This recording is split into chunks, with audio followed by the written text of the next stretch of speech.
नमस्कार दोस्तों, विवेकानंद डिजिटल में आपका स्वागत है। आज है 24 फरवरी और 24 फरवरी से रिलेटेड जितनी भी करंट न्यूज़ेज हैं हम वो सभी डिस्कस करने वाले हैं, वो भी एक्स्ट्रा फैक्ट के साथ में। और फिर बाद में इसके बाद में हम इसमें जो न्यूज़ से रिलेटेड एक और वीडियो आएगा जिसमें हम इससे रिलेटेड जितनी भी क्वेश्चन बन सकते थे वो सभी डिस्कस करने वाले हैं। तो आप जब न्यूज़ देख के और फिर बाद में उसको अच्छे से डिस्कस करोगे, जब चैनल पे टेस्ट लगाओगे तो उससे क्या होगा, आपका एक तो रिवाइज हो जाएगा और दूसरा आप इसको लंबे समय तक याद रख पाओगे। और अगर चैनल पर नए आए हो तो चैनल को सब्सक्राइब करें और ज़्यादा से ज़्यादा शेयर करें और लाइक करें। देखिए, हम बिना विलम्ब किए हुए फर्स्ट न्यूज़ की तरफ बढ़ते हैं। बहुत इंपॉर्टेंट न्यूज़ है। पहले ही आपके पास जो पहली न्यूज़ है वो बहुत इंपॉर्टेंट है। इसमें लिखा हुआ है, भारतीय महिला मुक्केबाज ने 5 स्वर्ण पदक जीते। कितने स्वर्ण पदक जीते? 5। भारतीय महिला मुक्केबाज है, उन्होंने 5 स्वर्ण पदक जीते हैं। इसका मतलब स्पोर्ट्स से रिलेटेड, और स्पोर्ट्स से रिलेटेड आपको पता ही है, न्यूज़ एग्जाम में अक्सर पूछी जाती है। तो महिला मुक्केबाज है वो कितने स्वर्ण पदक जीत रही है? 5। अब इस न्यूज़ के बारे में हम इसका थोड़ा सा बैकग्राउंड जानने की कोशिश करते हैं, इसको थोड़ा सा और डिटेल में जानने की कोशिश करते हैं जिससे हमें ये याद हो जाए। भारतीय मुक्केबाज महिला मुक्केबाजों ने 21 फरवरी 2021 को मोन्टेग्रो, कहाँ पे? मोन्टेग्रो बुडवा में 30वें एड्रियाटिक परल टूर्नामेंट, कौन सा टूर्नामेंट है? एड्रियाटिक परल टूर्नामेंट में कुल मिलाकर 5 स्वर्ण पदक जीते। लकी राणा 64 किलोग्राम के अंदर एक रजत पदक जीता। भारतीय महिलाओं ने 10 पदकों, 5 स्वर्ण पदक हैं, 3 रजत हैं। 5 तो स्वर्ण है, 3 रजत हैं और 2 कांस्य पदकों के साथ टोटल कितने पदक जीते? 10 पदक जीते के साथ शीर्ष टीम के साथ में उभरी। मतलब किसके साथ में रही? टॉप में रही। उज्बेकिस्तान है जिसने 2 स्वर्ण पदक थे, और चेक गणराज्य उसने 1 स्वर्ण पदक के साथ दूसरे स्थान पर रहा। तो आपको अच्छे से याद हो गया। तो महिला मुक्केबाज टीम उसने 10 पदक के साथ वो टोटल 5 स्वर्ण पदक के साथ टॉप पे रही। नेक्स्ट न्यूज़ की तरफ बढ़ते हैं। नेक्स्ट उसमें भाई नितिन गडकरी जी है। नितिन गडकरी ने ये स्फूर्ति समूह का उद्घाटन किया। अब स्फूर्ति समूह क्या है इसके बारे में थोड़ा सा जान लेते हैं। एमएसएमई मंत्री नितिन गडकरी ने 18 राज्यों में फैली 50 कारीगर आधारित स्फूर्ति समूह का क्या किया? उद्घाटन किया। केंद्रीय पारंपरिक उद्योगों और कारीगरों को समूह में संगठित करने और उनकी आय बढ़ाने के लिए पारंपरिक उद्योगों के उत्थान के लिए फंड की परियोजना स्फूर्ति लागू कर दी। किस लिए लागू किया? इसमें केंद्रीय पारंपरिक उद्योगों और कारीगरों को समूह में संगठित करने और उनकी आय बढ़ाने के लिए स्फूर्ति समूह का उद्घाटन किया गया है। इस समूह में 42,000 से अधिक कारीगरों का समर्थन किया जाएगा। तो किन्होंने लागू किया है? नितिन गडकरी ने। इस स्फूर्ति समय और जो कारीगर हैं उनका समूह बढ़ाने तथा उनकी आय बढ़ाने के लिए इस समूह का उद्घाटन किया गया है। नेक्स्ट देखिए, नेक्स्ट न्यूज़ है आपके सामने, जो ये प्रौद्योगिकी नवाचार के लिए 10वें राष्ट्रीय सम्मान पुरस्कार। प्रौद्योगिकी नवाचार के लिए कौन सा? 10वें राष्ट्रीय नवाचार के लिए 10वें राष्ट्रीय पुरस्कार से किसे सम्मानित किया? रसायन और उर्वरक मंत्री डॉक्टर सदानंद गौड़ा। कौन है? सदानंद जी गौड़ा। जो डॉक्टर कौन से मंत्री है? उर्वरक और रसायन मंत्री है।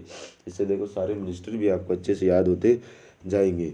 23 फरवरी 2021 को नई दिल्ली में पेट्रोकेमिकल और डाउन स्ट्रीम प्लास्टिक प्रसंस्करण उद्योग में प्रौद्योगिकी नवाचार के लिए 10वें राष्ट्रीय सम्मान पुरस्कार प्रदान किया। इसको थोड़ा सा और जान लेते हैं इसके बारे में। आगे है कि इस पुरस्कार का उद्देश्य पॉलीमर विज्ञान और प्रौद्योगिकी के व्यापक क्षेत्रों में प्रसिद्ध वैज्ञानिकों, शोधकर्ताओं और उद्योगपतियों ने के अभिनव प्रयासों को सम्मानित करना और पहचानना है। इसका मतलब एक विशेष योगदान विज्ञान के क्षेत्र में देता है, उसी के लिए पॉलीमर जो नवाचार पुरस्कार है वो दिया जाता है, जिसे स्टार्ट किसने किया है? अपने जो उर्वरक मंत्री है सदानंद जी गौड़ा ने। नेक्स्ट देखिए, नेक्स्ट आपके सामने वेदांतु ने शंका समाधान ऐप इंस्टासोलव का अधिग्रहण किया। कौन सा ऐप है?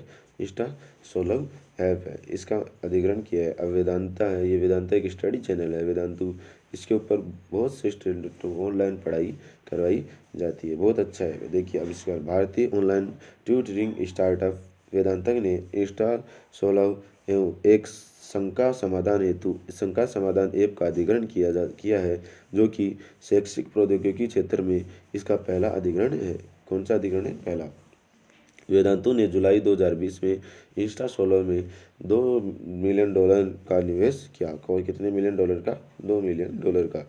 अब देखो नवीनतम अधिग्रहण वेदांतु के प्लेटफॉर्म पर इंस्टा सोलर ने 1 मिलियन शिक्षार्थियों को लाएगा, जिसके पास पहले से 25 मिलियन विद्यार्थी शिक्षार्थी हैं। इसका मतलब जो पहले से कितने 25 मिलियन शिक्षार्थी वेदांतु पे ऑलरेडी पढ़ रहे। इसका मतलब वेदांतु से ये जो 1 मिलियन शिक्षार्थी हैं उनको भी और लाएगा। कौन? इंस्टा सोलर, जिसके साथ में वेदांतु ने क्या किया है? समझौता किया है। नेक्स्ट न्यूज़ की तरफ बढ़ते हैं। जो जेएमसी ने IPCA UNDP के साथ समझौते पर हस्ताक्षर किया। अब थोड़ा सा समझौते के बारे में जान लेते हैं। जम्मू नगर निगम JMC ने जम्मू को प्लास्टिक मुक्ति बनाने के लिए संयुक्त राष्ट्र विकास कार्यक्रम क्या UNDP और भारतीय प्रदूषण नियंत्रण संघ IPCA के साथ 2 समझौते ज्ञापन पर हस्ताक्षर किए हैं। अब कौन कौन से समझौते हैं ये देखिए। वर्तमान में लगभग 80% घर घर जाकर कचरा संग्रहण JMC के तहत किया जाता है। जम्मू में 2 नए अपशिष्ट प्रबंधन संयंत्रों की भी योजना बनाई जा रही है। नेक्स्ट देखिए, ये न्यूज़ बहुत इंपॉर्टेंट है, इसको ध्यान रखना। जो ये न्यूज़ है इसमें आपको देखिए, इस न्यूज़ में आपको ये दीपिका पादुकोण ने दादा साहेब फाल्के पुरस्कार जीता। अब चलो एक बार बताइए मेरे को, जो मेल्स में है दादा साहेब फाल्के पुरस्कार किसको मिला है? अभी मैं इस वीडियो के इसके डिस्कशन के बाद आपको आंसर बताऊंगा। एक बार आप अगर जान रहे हो तो फिर कमेंट बॉक्स में आप जरूर कमेंट करना। दीपिका पादुकोण और अक्षय कुमार ने 20 फरवरी 2021 को सर्वश्रेष्ठ अभिनेता के दादा साहेब फाल्के पुरस्कार से सम्मानित किया गया। फिर दादा साहेब फाल्के पुरस्कार दिया गया। अब देखो यहाँ पे आ भी गया है, मेल में किसको दिया गया है? अक्षय कुमार को। उन्होंने क्रमशः अपनी फिल्मों एक छपाक है, एक लक्ष्मी के लिए पुरस्कार जीता है। छपाक एसिड अटैक स्वाइसर लक्ष्मी अग्रवाल के जीवन पर आधारित है। अटैक और स्वाइवर लक्ष्मी अग्रवाल के जीवन पर आधारित है। कियारा आडवाणी ने क्रिटिक्स बेस्ट एक्ट्रेस का अवार्ड और सुष्मिता सेन ने बेस्ट एक्ट्रेस वेब सीरीज का अवार्ड। जो बेस्ट एक्ट्रेस का अवार्ड है वो किसको मिला? सुष्मिता सेन को। और best actress critics best actress किसको मिला है? कियारा आडवाणी को। नेक्स्ट न्यूज़ देखिए, तो इसमें थोड़ा सा ध्यान रखना आपको। जो फीमेल्स है उसके अंदर जो दीपिका पादुकोण है उसको जो है दादा साहेब फाल्के पुरस्कार, और मेल्स के अंदर किसको मिला है? अक्षय कुमार को मिला है। नेक्स्ट आपके सामने है कि वी हैव ने JKEDI के साथ समझौता किया। अब ये समझौता क्या है इसके बारे में थोड़ा सा जान लेते हैं। वी हैव ने जम्मू और कश्मीर उद्यमिता विकास संस्था JKEDI के साथ एक समझौता पर ज्ञापन हस्ताक्षर किए हैं। समझौते ज्ञापन में तेलंगाना और जम्मू कश्मीर के इच्छुक उद्यमियों के लिए प्री इनक्यूबेशन कार्यक्रम होगा, जिसमें प्रत्येक राज्य में 30 लोग शामिल होंगे।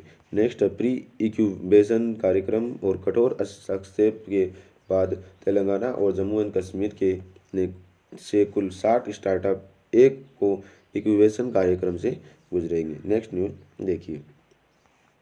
नेक्स्ट न्यूज़ है, ये बहुत इंपॉर्टेंट है, इसका भी थोड़ा सा ध्यान रखना। मुख्तार डियोप अंतर्राष्ट्रीय वित्त निगम के प्रमुख बने। जो मुख्तार डियोप है जो अंतर्राष्ट्रीय वित्त निगम है उसके क्या बने? प्रमुख बने। देखिए इसके बारे में थोड़ा सा जानते हैं। वर्ल्ड बैंक के इंफ्रास्ट्रक्चर के सबसे नए उपाध्यक्ष मुख्तार डियोप, जो वर्ल्ड बैंक के इंफ्रास्ट्रक्चर के जो सबसे नए उपाध्यक्ष है मुख्तार डियोप को अंतर्राष्ट्रीय वित्त निगम का प्रमुख चुना गया है। वह फ्रेंचमैन फिलिप ले हाउरेउड का स्थान लेंगे। किसका स्थान लेंगे? फ्रेंचमैन फिलिप ले हाउरेउ। क्या नाम उसका? मुख्तार। किसका स्थान ले रहे हैं? फ्रेंचमैन फिलिप ले हाउरेउ। जुलाई 2018 से डियोप बुनियादी ढांचे के लिए विश्व बैंक के उपाध्यक्ष थे। वह ऊर्जा और निष्कर्षण उद्योग, परिवहन और डिजिटल विकास आदि के प्रभारी भी थे। ये अभी एक एक्स्ट्रा इन्फॉर्मेशन आपको ध्यान रखनी है। नेक्स्ट न्यूज़ की तरफ बढ़ते हैं। IISc की SID के साथ भारतीय बैंक ने क्या किया? समझौता किया। अब भारतीय बैंक ने समझौता किया है तो इसी बात पे ये क्या हो जाती है, न्यूज़ थोड़ी इंपॉर्टेंट हो जाती है। देखिए इंडियन बैंक ने स्टार्टअप और MSMEs के लिए अनन्य क्रेडिट सुविधा प्रदान करने के लिए society for innovation and development के साथ समझौता ज्ञापन किया है। एसआईडी भारतीय विज्ञान संस्था की एक अनूठी पहल एसआईडी बैंक अपनी कार्य क्षमता, पूंजी आवश्यकताओं या मशीनरी उपकरणों आदि की खरीद के लिए स्टार्टअप को 50 करोड़ रुपए का ऋण देगा। कितने करोड़ का ऋण देगा? 50 करोड़ का ऋण देगा। नेक्स्ट न्यूज की तरफ बढ़ते हैं। अब नेक्स्ट न्यूज है, अमेजन ने डीजीआर के साथ क्या किया है? समझौता ज्ञापन किया। अभी क्या समझौता किया है इसके बारे में थोड़ा सा जान लेते हैं। अमेजन ने के महानिदेशक पुनर्वास पुनर्वास डीजीआर के साथ समझौता ज्ञापन हस्ताक्षर किए। समझौते के तहत अमेजन उन पूर्व सेना सेवा कर्मियों के लिए कैरियर के अवसाद पैदा करना जारी रखेगा जिन्होंने देश की सेवा की थी। फिर नेक्स्ट देखिए, वयोवृद्धों को काम के अवसर तक पहुंच होगी, जिसमें पूर्ति केंद्रों, छँटाई केंद्रों और वितरण स्टेशनों में व्यक्तिगत योगदान और प्रबंधकीय भूमिकाओं का सम्मिश्रण शामिल है। नेक्स्ट न्यूज़ देखिए, ये एक न्यूज़ कुछ ज़्यादा इंपॉर्टेंट बन जाती है। जो हिमालय नमक है, हिमालय नमक का जीआई पंजीकरण करेगा कौन सा देश करेगा? वो है पाकिस्तान। पाकिस्तान ने अन्य देशों द्वारा इसके अधिकृत उपयोग को रोकने के लिए हिमालयी गुलाबी नमक को जीआई भौगोलिक संकेत, जिसको बोलते हैं जीआई टैग बोलते हैं, के रूप में पंजीकृत करने का निर्णय लिया है। किस वजह से? जो अन्य देश हैं उनके अधिग्रहण से बचाने के लिए। जीआई टैग उन उत्पादों पर इस्तेमाल किया जाने वाला एक संकेत है जिसमें एक विशिष्ट भौगोलिक उत्पत्ति होती है और क्षेत्र के मूल आधारित गुण और प्रतिष्ठा होती है। नमक को पंजाब में साल्ट रेंज में निकाला जाता है, जो कि दक्षिण में पोठोहार पठार तक फैला हुआ है। अब इस नमक जो जीआई टैग से कल ब्लैक साल्ट था उसके बारे में अपन अच्छे से जानने की कोशिश की है। नेक्स्ट न्यूज़ की तरफ बढ़ते हैं। ये लोक कला उत्सव है 2021, जो उत्सव 2021 है वो क्या हुआ है? स्टार्ट हुआ है। इसके बारे में थोड़ा सा अपन जान लेते हैं। ये 7 दिवसीय उत्सव है, 7 दिवसीय सांस्कृतिक उत्सव 2021 20 फरवरी 2021 को शुरू हुआ, जिसमें केरल के 30 स्थानों में सैकड़ों कलाकारों ने क्या लिया?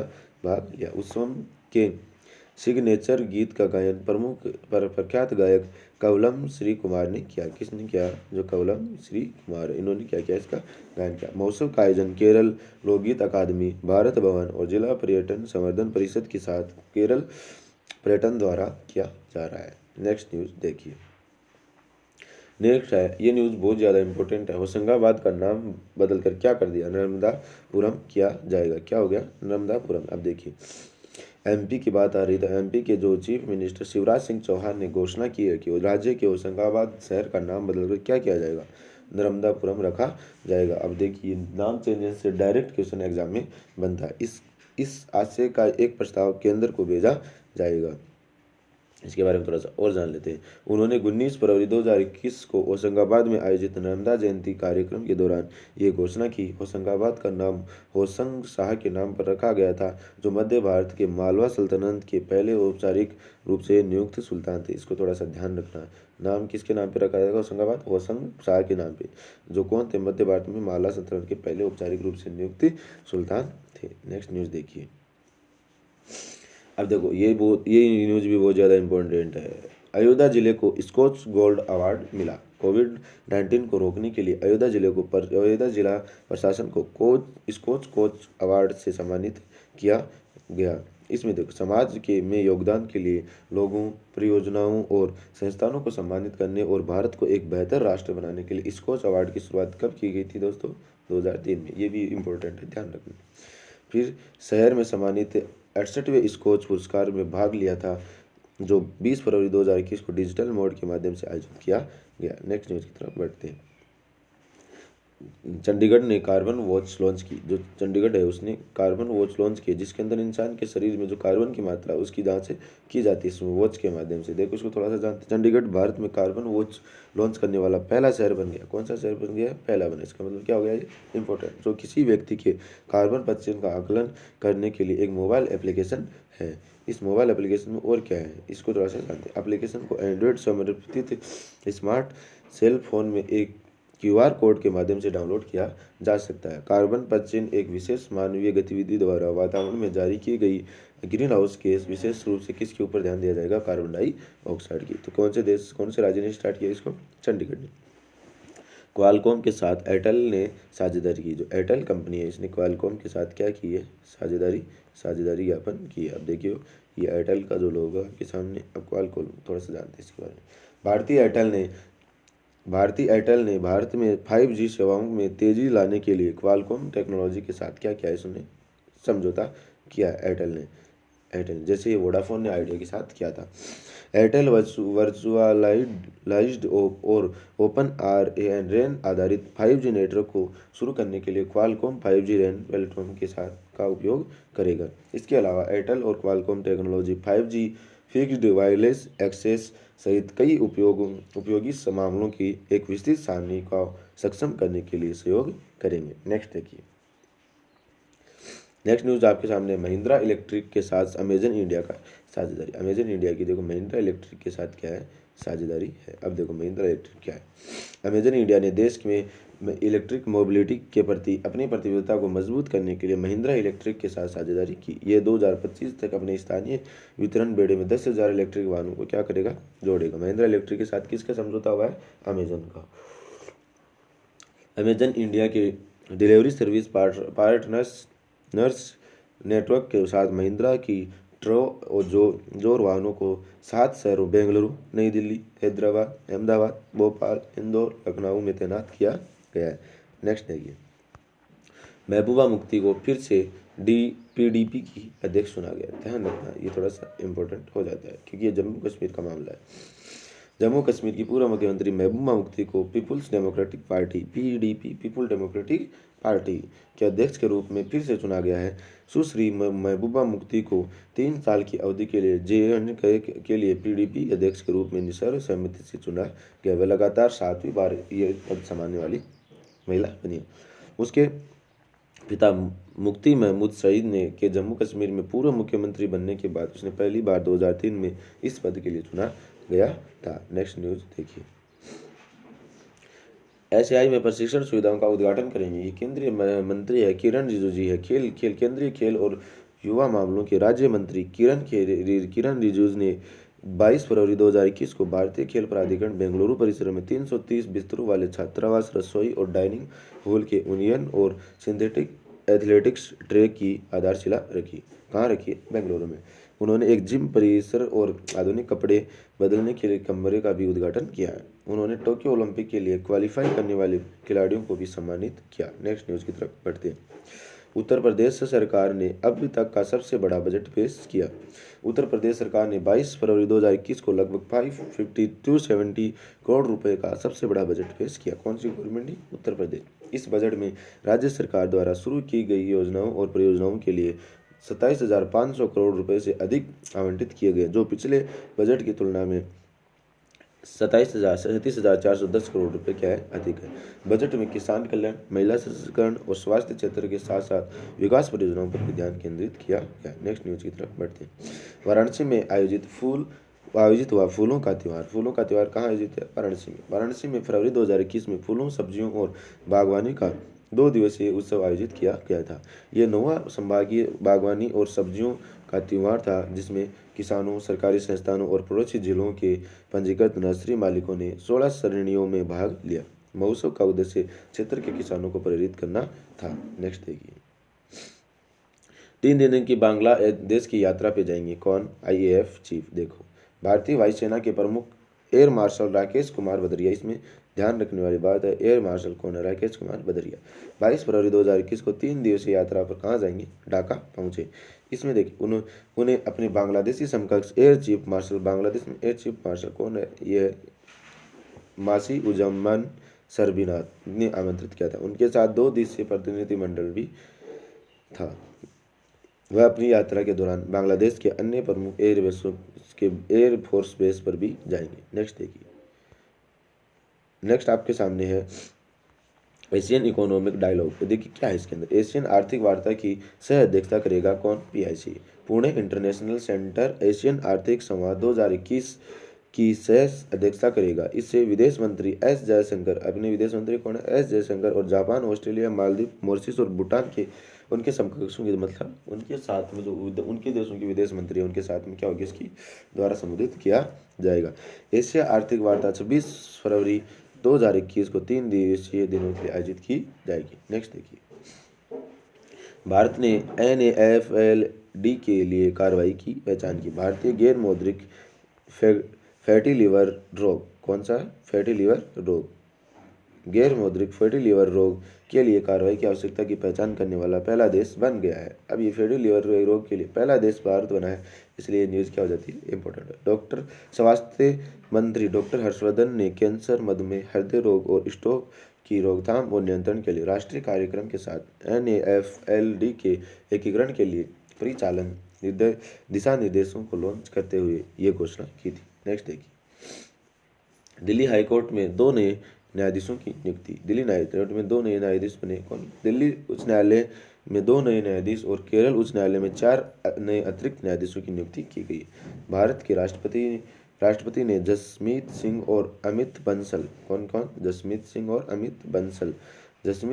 अमित बंसल को उनके पदभार संभालने की तारीख से दिल्ली उच्च न्यायालय के न्यायाधीश के रूप में नियुक्त किया। उन्होंने केरल उच्च न्यायालय के अतिरिक्त न्यायाधीश के रूप में मुरली पी जियाद रहमान के बाबू और डॉक्टर कौसर एदगाथ को नियुक्त किया। नेक्स्ट न्यूज़ देखते हैं, DRDO ने VL सरसेम में 2 सफल परीक्षण किए। DRDO ने 23 फरवरी 2021 को vertical launch short range surface to air missile के 2 सफल परीक्षण, सरफेस टू एयर मिसाइल, इस मिसाइल को थोड़ा सा ध्यान रखना, यहाँ से क्वेश्चन बनता है। सरफेस टू एयर मिसाइल, ये और किस संस्था ने किया इसका परीक्षण? वो क्या है? DRDO ने। Integrated test range Chandipur Odisha के स्थित वर्टिकल लॉन्चर परीक्षण से किया। कहाँ से किया? चांदीपुर से। कहाँ? ये ओडिशा की रेंज है। अब नेक्स्ट देखिए, भारतीय नौसेना के लिए विदेशी रूप में डिजाइन और विकसित किया गया है जो VLSRSAM समुद्री स्कीमिंग लक्ष्यों सहित नज़दीकी सीमाओं पर विभिन्न हवाई खतरों को बेअसर करने के लिए इसका यूज किया जाएगा। नेक्स्ट देखिए, नेक्स्ट न्यूज है आज की लास्ट न्यूज है, PMAY शहरी के तहत सरकार के और अधिक घरों को मंजूर किया। अब देखो यहाँ देखिए, सरकार ने प्रधानमंत्री आवास योजना PMAY के तहत 56,000 से अधिक घरों को मंजूरी दी। केंद्रीय मंत्री और निगरानी समिति ने उन्हें मंजूर की है। 2022 तक 1,12 लाख घरों की कुल संपादित मांगों में से लगभग 1,11 लाख घर अब स्वीकृत हैं। सरकार ने 2022 तक शहरी भारत के सभी पात्र लाभार्थियों को पक्के मकान उपलब्ध कराने का लक्ष्य बनाया। आज की न्यूज़ में बस इतना ही। अब आपको क्या करना है? इसको ज़्यादा से ज़्यादा शेयर करना है, लाइक करना है और कमेंट बॉक्स में कमेंट करके बताना है कहाँ पे क्या चेंजमेंट की ज़रूरत है और क्या इसमें हम क्या और बदलाव कर सकते हैं, तो उसके बारे में आप थोड़ा सा सुझाव देंगे और इसको ज़्यादा से ज़्यादा शेयर कीजिए। धन्यवाद। जय हिंद, जय भारत। Thanks for watching.